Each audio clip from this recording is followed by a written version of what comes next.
میں یہاں پہ موجود ہوں افا میں، اور یہ آپ میری بیک سائڈ پہ دیکھ سکتے ہیں، یہ سینٹ جارج مونٹسری ہے اور رشین آرتھوڈکس چرچ کو یہ ریپرزینٹ کرتی ہے۔ اور بیسیکلی یہاں کے لوکل لوگوں کا یہ کہنا ہے کہ یہ آج سے 200 سال پہلے تعمیر کی گئی تھی، اور کیونکہ یہ پہلے اس جگہ پہ لوگ فیل کرتے تھے جیسے یہ کوئی ہولی پلیس ہے، یعنی اسپرچول پلیس ہے، تو جب بھی لوگ یہاں پہ آتے تو ان کو کچھ ایسی چیزیں فیل ہوتی ہیں جو اسپرچول تھیں، ہولی تھیں، تو اس وجہ سے پھر یہاں پہ یہ چرچ جو ہے وہ تعمیر کیا گیا۔ اور پھر یہ کہ جب یو ایس ایس آر بنی، بلشوک ریولوشن آیا، تو اس نے اس چرچ کو باقی رشیا کے چرچز کی طرف تباہ کر دیا، اور رشین جو میوزیکل فیتھ ہے اس کو تباہ کیا گیا۔ پھر اس کے بعد جب پریزیڈنٹ پیوٹن آئے اور 98 میں 1998 میں، تو اس کو دوبارہ ریسٹور کیا گیا۔ اور ویسے بھی رشین آرتھوڈکس جو فیتھ ہے وہ نہ صرف دوبارہ ریسٹور ہوا، بلکہ اب وہ جو عوام میں پھر سے اپنی تقویت جو ہے وہ پکڑنے لگا ہے۔ بیسیکلی میں چونکہ اگر مسلمان ہوں،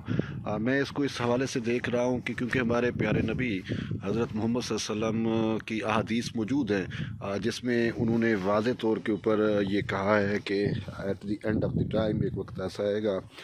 کہ جب یہ آرتھوڈکس اور مسلمان مل کے ایک الائنس بنائیں گے، ہولی الائنس ہوگا، اور وہ پھر ان کے پیچھے جو دشمن ہے اس کے ساتھ وہ لڑیں گے۔ تو اس وجہ سے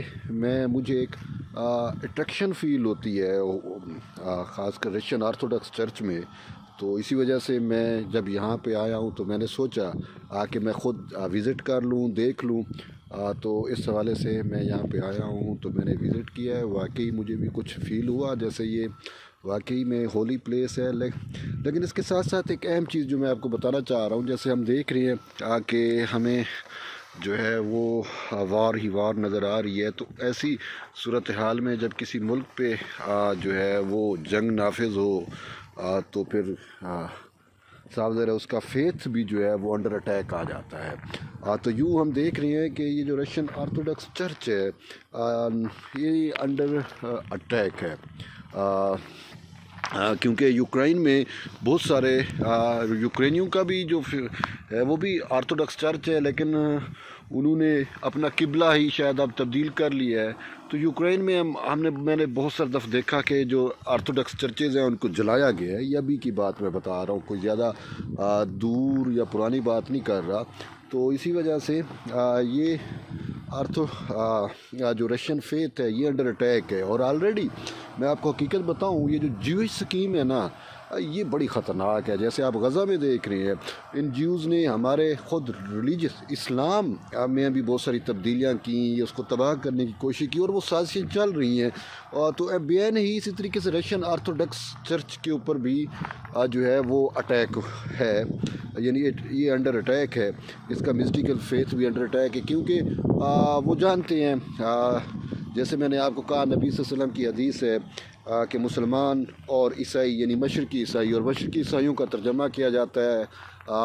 ایسٹرن آرتھوڈکس، یا آپ اسے رشین آرتھوڈکس کہہ سکتے ہیں۔ تو یہ جب الائنس بنائیں گے تو یہ چیزیں جب میں جانتا ہوں، آپ جانتے ہیں، تو کیا وہ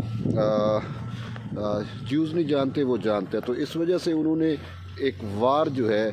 وہ نافذ کی ہے آرتھوڈکس چرچ کے اوپر، اور وہ یوکرائن سے لے کر ہمیں ہر جگہ پہ نظر آتی ہے، پورا فیتھ ہی ہمیں انڈر جو ہے وہ اٹیک نظر آتا ہے۔ تو اس حوالے سے ایک کریڈٹ تو جاتا ہے جو رشین آرتھوڈکس چرچ کے ماسکو میں ہیڈ ہیں، وہ ہر ممکن کوشش کر رہے ہیں کہ جو ہے وہ اس میں وار میں ونر ہوں، اور ہم دیکھ بھی رہے ہیں، اور خاص کر پریزیڈنٹ پیوٹن خود وہ ایک کٹر آپ کہہ سکتے ہیں کہ آرتھوڈکس کرسچن ہے، اور صاف ظاہر ہے